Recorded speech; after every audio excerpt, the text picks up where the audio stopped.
On August the 1st, 2024, Kentuckians probably felt like they were hit with a Louisville slugger when they found out that they were indeed still being charged sales tax for gold and silver purchases. And in fact, they are and will be, based off of a new controversy, maybe something that is illegal happening, according to what the governor of the state is now saying. The Commonwealth of Kentucky is in crisis with bullion. Let's talk about it as we explore.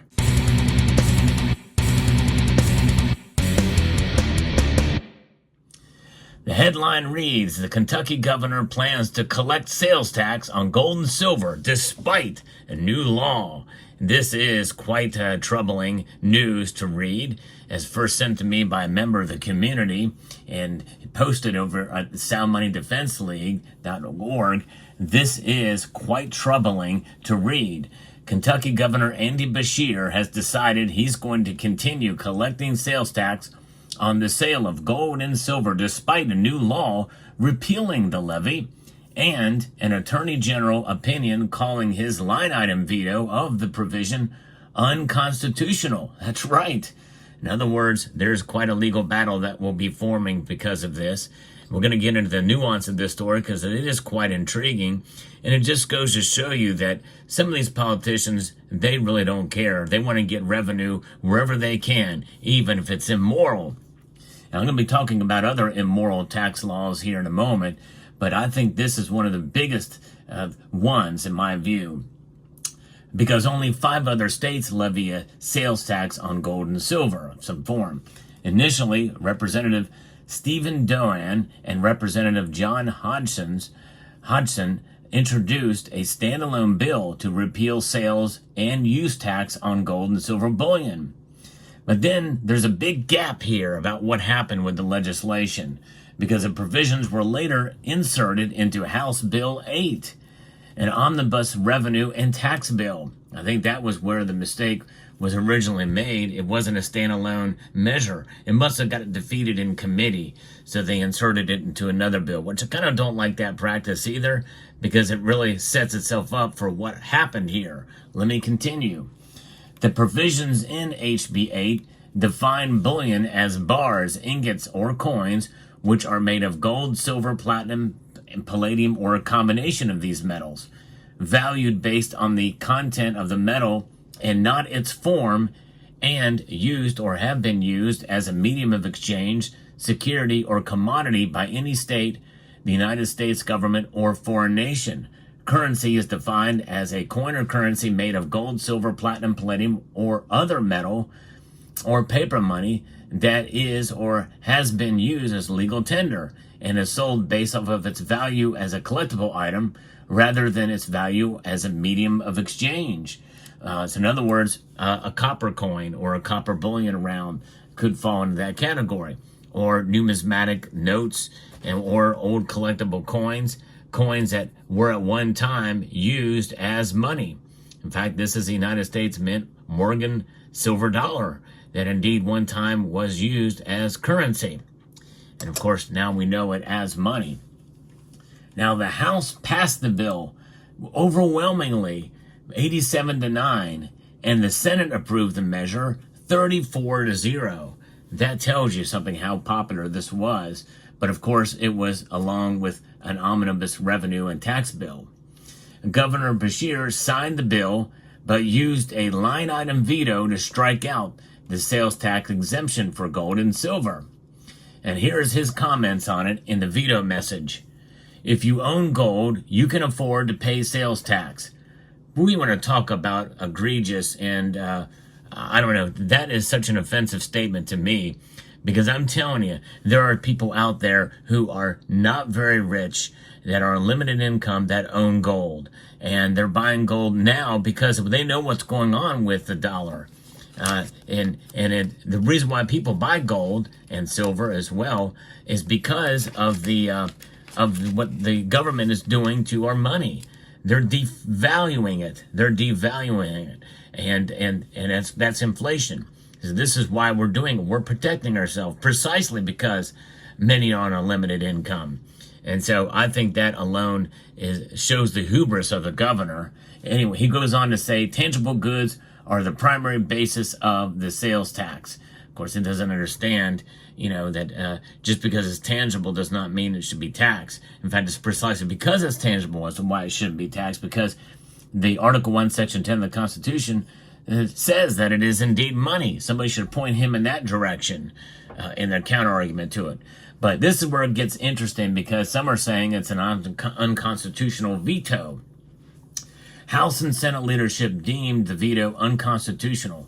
Under Section 88 of the Kentucky Constitution, the governor shall have the power to disapprove any part or parts of an appropriation bill embracing distinct items, and the parts or parts disapproved shall not become law unless reconstituted and passed as in a case of a bill.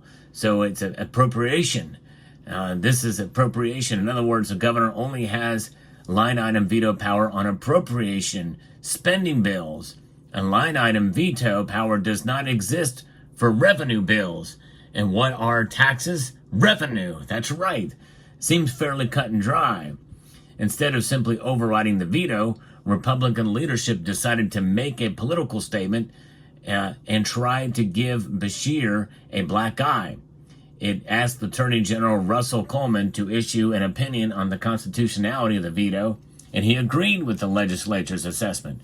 And actually, I think that is probably a pretty good political move, regardless. It says here, he says, because of the governor's veto power must be strictly construed, and because House Bill 8 is not an appropriation bill, Section 88 does not empower the governor to use his line item veto on it. The governor's attempted line item vetoes of House Bill 8 were nullities, as they exceed his constitutional authority. Based on the AG's non-binding opinion, which means it doesn't hold much weight legally, it just is, it's an opinion, the legislature directed the Secretary of State to ignore the veto and enroll the statute, and went into effect on August 1st. But Beshear, he begs to differ. He rejected the AG's opinion and has directed the Department of Revenue to collect the sales tax despite the law technically being on the books. Beshear spokesman James Hatchett called the AG's opinion incorrect. The very title of the bill at issue says it makes an appropriation. The governor's properly exercised his constitutional authority to veto parts of the bill, and previous legal opinions have upheld similar line item vetoes. Hatchett was referring to the first line of HB 8, an act relating to fiscal matters, making an appropriation, therefore, and declaring an emergency, with emphasis added on making an appropriation.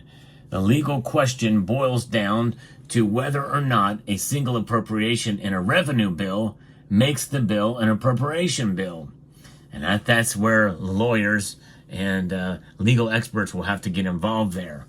The National Coin and Bullion Association issued a statement highlighting the dilemma for gold and silver dealers and buyers in the bluegrass state.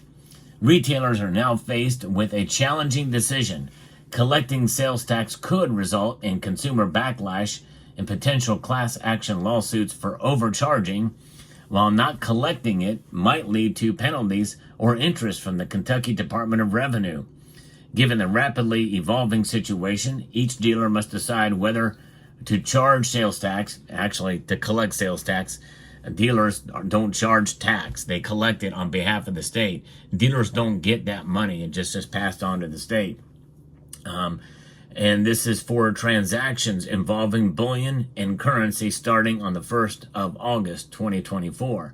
So this piece comes to us from Mike Maharry from the Sound Money Defense League. He's actually a journalist and market analyst for Money Metals. But this is quite revealing and interesting. I think it's immoral, by the way, to collect sales tax on precious metals. And I've talked about that in the past, for sure.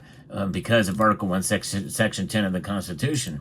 Now, gold and silver shall be money. It's according to that legislation between the states. And so I don't know. It's something. It's immoral. Just like I believe that property tax is immoral. Collection of property tax, personal property or real estate tax is immoral, but it's something we have to do every year. You have to pay every year to own real estate and your personal property. And that can range from equipment for business all the way to your personal vehicle and other things. And I think that's immoral. You've already paid taxes on it once. Why should you have to pay taxes on it every single year or 6 months? That's crazy. If you're for less government, you want sound money. The people who want big government, like Bashir, they don't want sound money. And I think that's part of the problem here. They want to deceive you and commit fraud. And they want to print the money. They want a monopoly, if you will. They want to get you conditioned, as our schools have conditioned us to the point where deficits don't matter. And I think that is immoral for sure. That's according to Ron Paul during his testimony, because they literally are destroying the dollar and its value. But they cannot destroy gold and silver. And I think that is the moral of the story here. So Bashir wants to continue to tax you on it because of his ignorance. Well, I don't even think it's his ignorance. I think he knows that gold and silver probably are sound money. He just doesn't care. If he is ignorant at best, he thinks that everybody who buys gold is rich and can afford to pay the tax. Well, I tell you what, that's a hubris way of thinking for sure. But nonetheless, so there it is. That's the latest. We'll see how this thing goes, and I'll try to keep you posted at how this plays out. I do think it should go to maybe the Commonwealth Supreme Court. I believe that's hopefully where they will decide in favor of the legislation. Otherwise, they very well may have to introduce a legislation again and override an overall veto of the legislation, because you know he's going to veto it if you send a standalone bill as well. But they can override it. I don't know that this override will occur with a line item. Maybe perhaps it will. Maybe they can. But I don't know if it can occur since the bill was already enacted, if it's too late to do that. It'll be very interesting to see. If you're from Kentucky, let me know what your thoughts are about this.